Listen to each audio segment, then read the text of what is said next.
What would you do if your mother-in-law said you were nothing, then locked you out of the very home you rebuilt with your own hands?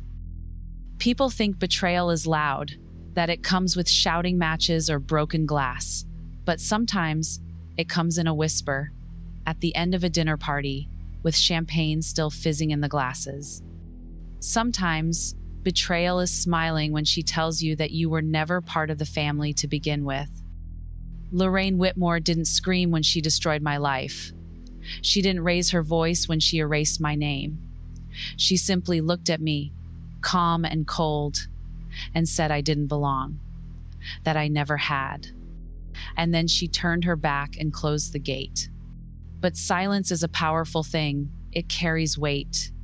And the woman she thought she had pushed out was not the woman who would be waiting when the gates opened again. Let me tell you what happened. Before I ever wore the Whitmore name, I had my hands deep in the bones of forgotten buildings. I was an architectural historian, trained to listen to what crumbling walls were trying to say. Abandoned spaces never frightened me. They felt familiar. I grew up in foster homes, moving from room to room like a ghost trying to matter. When I met Matthew, it was his steadiness that drew me in. And when he brought me to Whitmore Manor for the first time, I fell in love with it the way a child clings to an old storybook. It was a relic, majestic in shape, but hollow in soul. Ivy spilled over the windows like old tears. The east wing sagged from neglect, the wallpaper peeling in long, yellowed strips. Most people saw decay. I saw potential, a way to make something whole. Lorraine met me at the door that day in a seafoam silk blouse, her hair pinned so tight it didn't move when she turned her head. Her smile was polite, but her eyes scanned me like a clerk checking for flaws. She offered tea and called me Evelyn in a way that made the name sound temporary. Still, I believed love would be enough.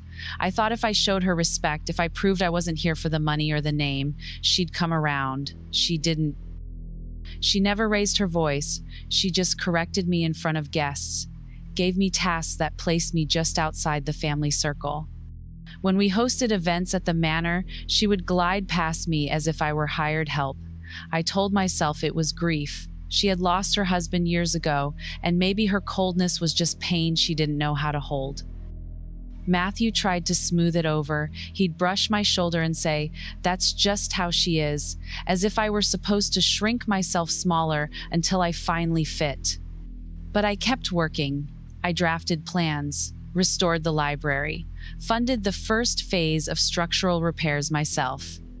Every day I built a life brick by brick, believing that one day she'd look at me and see family. Looking back now, I realize I wasn't restoring just a house. I was trying to restore something inside me, a sense of belonging, a foundation that wouldn't collapse beneath me. I just didn't know then that Lorraine had other plans for the ground I was building on. It happened quietly, the way a roof begins to rot from the inside. I was organizing receipts one afternoon, preparing to file our latest renovation documents, when I came across a copy of the estate's revised trust. It was tucked behind a stack of invoices, folded but not hidden. At first I thought it was outdated, but then I saw the date. Just 6 weeks earlier, Matthew's name was printed neatly at the bottom. Mine was not. I read it twice, then a third time. It didn't make sense. We had agreed, Matthew and I, that we'd co-manage the restoration, that my stake would be protected because I was the one investing the capital. The East Wing renovation had drained my savings. I had paid the contractors. I had filed the permits. But on paper, I no longer existed.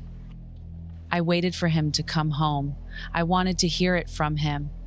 When he walked in, he looked tired, distracted. I asked about the document. He stared at me blankly. "What revision?" he said. "I never signed anything." It took him a moment, then he turned pale. Lorraine. She had used an old signature, one from years ago, from a routine form he had once signed and forgotten. She had scanned it, applied it, and filed the trust revision herself. The new version designated her as sole legal steward of the East Wing. It claimed the structure as a protected legacy zone, one she now controlled. I stood still as he tried to explain, fumbling over his own disbelief. I didn't cry, I just walked to the window and looked out at the part of the house I had brought back from decay. That night, she called a family gathering. Just the three of us. Lorraine poured wine and waited for Matthew to take the first sip. Then she started speaking. She talked about legacy, about tradition, about the need for guardianship of family spaces. She said she had corrected a mistake. She turned to me, her voice low and cold. You never belonged to this family. You came with plans and paint swatches, not respect. I didn't speak. You'll never be family, Evelyn, she said. You're a guest, a season, and your season is over. Then she stood, walked me to the front door and closed it. I heard the lock turn behind me. I didn't scream. I didn't knock. I just stood on the steps and watched the lights go out one by one, as if the house itself was erasing me. The first night I slept in my car. Rain tapped the windshield like a metronome, and I lay still, watching shadows ripple across the ceiling. The east wing's tall windows faced the road. I could see the faint outline of the curtains I had sewn by hand. They moved gently, as if waving goodbye. I rented a room above a florist shop in the next town. Nothing fancy. A cot, a desk, a kettle. The owner, an elderly widow named Ruth, asked no questions. She offered me a blanket and let me be. I woke up every morning at 6 and walked to the county archive. Lorraine had taken my name off the trust, but she had left a trail. I combed through tax records, property filings, historical registries. I went page by page, looking for cracks. And then I found one. In 1973, Lorraine's grandfather had filed a land reassignment to absorb a parcel of neighboring land into the Whitmore estate, but the filing had been incomplete. There was no final approval, which meant technically, legally, the East Wing sat on disputed ground. It wasn't much, but it was something. I called Nadia Croft. We'd met at a preservation seminar years ago. She had left the public sector and now handled private estate claims. I told her everything. No dramatics, just facts. She listened in silence. When I finished, she said, "Let her hang herself. Don't interfere, just watch." So I did. Lorraine began her campaign almost immediately. She hosted luncheons, posed for society photos, reopened the garden walks. She positioned herself as the sole keeper of the Whitmore legacy. And every time she handed someone a brochure or posted an event flyer, she was claiming the East Wing as hers, publicly. I kept gathering. Receipts from renovations, photos of my work, emails, permits, all time-stamped. I visited neighbors and old contractors. One of them had photos of me, plaster-covered and smiling, standing beside freshly reinforced beams. I added them to the file. By winter, I had a case. But I waited. I wanted her to believe the silence was surrender, that she had won. Let her decorate the walls with portraits. Let her toast her name under chandeliers. I had rewired myself. I wasn't rebuilding a house anymore. I was building a reckoning. The filing went through on a rainy Tuesday. I remember the way the courthouse smelled paper, dust, and coffee in a cracked mug left near the clerk's desk. Nadia stood beside me, composed as always. We submitted a request for historical reassessment. A quiet injunction on the East Wing's status. No lawyers, no headlines, just paperwork. Then we waited. The first crack appeared 2 weeks later. A Preservation Society gala Lorraine had planned was postponed. The venue pulled out, citing regulatory uncertainty. She blamed the county, then rescheduled. But the second invitation never went out. Next came the contractor freeze. The East Wing renovations she had been bragging about were halted after a letter from the assessor's office warned of potential land dispute violations. Lorraine paced the halls, hurling blame at coordinators. She still had no idea where it was coming from. I didn't attend. I watched from a distance. Nadia and I filed a secondary claim, a challenge to the validity of the trust modification. With Matthew's written affidavit and forensic analysis confirming the signature was duplicated, the court agreed to hear the case. That was the moment I took a deep breath and stepped back inside the gate, not the manor, just the outer edge. I walked the gardens at dusk, tracing the gravel paths I had once laid stone by stone. She saw me from the library window. I didn't wave, I didn't smile, I just kept walking. The next day, I filed a claim of partial custodianship based on my financial investment, restoration work, and legal standing. I was granted temporary stewardship of the East Wing pending the hearing. Lorraine received the notice in the middle of a luncheon. She read it twice, then crumpled the letter in front of her guests. I wasn't there to see it. But someone sent me a photo of her face frozen, eyes wide, the color drained completely. I mailed her a single note. No explanation, no accusations. Just one sentence. I'll see you at the gates. She thought the house made her untouchable, that the walls I restored would protect her from truth. But I had planted seeds in every corner of that estate. And now, the roots were shifting. The inspectors arrived just before noon. 3 county officials in pressed shirts, clipboards tucked against their sides. Lorraine greeted them at the front entrance in pale blue, pearls gleaming against her collarbone. She smiled as if they were old friends. I stood on the garden path, just behind the arbor. They hadn't seen me yet. I waited. Lorraine led them into the East Wing, speaking with elegance and certainty, pointing to the crown moldings, the newly restored wainscoting. She recited details she had memorized from my notes, told stories she had overheard me share years ago. Her voice echoed proudly through the halls I had once repainted in silence. But when they handed her the injunction, I saw the break, just a flicker, barely a second before the mask slipped back into place. "What is this?" she asked. "Your custodial rights are under review," one of them said. "Pending resolution of the boundary and trust disputes, you're required to vacate this portion of the property immediately." She turned, her voice low, desperate now. "This is my home, my family's legacy." I stepped forward. "It was never yours to begin with," I said quietly. Her head snapped toward me, her eyes narrowed. This is you." Matthew stood behind her, shoulders drawn tight. He had arrived late, confused by the calls and the courthouse letters. He looked at me, then at his mother, then back again. "What is going on?" he asked. So I told him everything. How she forged his signature, how she rewrote the trust while he was away, how she threw me out, locked the doors, and rewrote history in her name.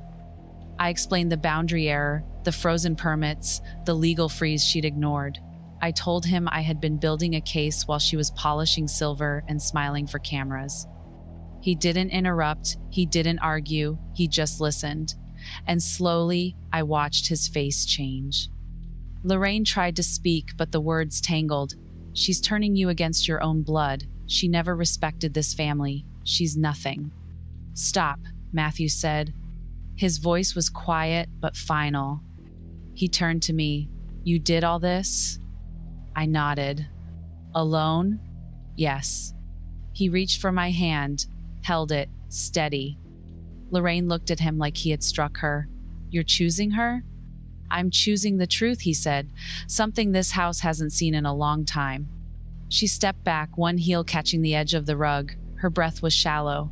For a moment, I saw something behind her eyes, not fear, not guilt, emptiness.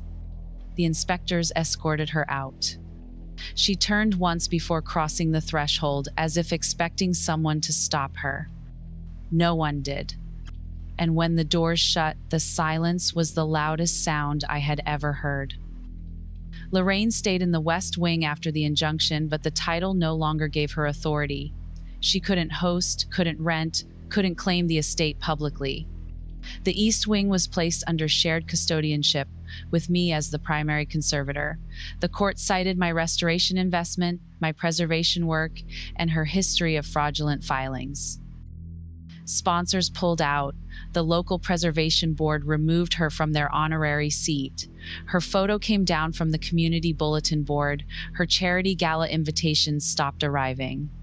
She faded, not dramatically, but inch by inch. Inside the manor, life was quieter. Matthew and I lived in the East Wing, and for a while, we barely spoke beyond necessity. There was too much between us. But silence can be a kind of rebuilding. Slowly, we started again. Not with declarations, but with presence. He sat beside me as I repainted the trim on the staircase she once forbid me to touch. He helped replant the rose beds I had designed years ago. Sometimes, he left coffee on my desk without a word.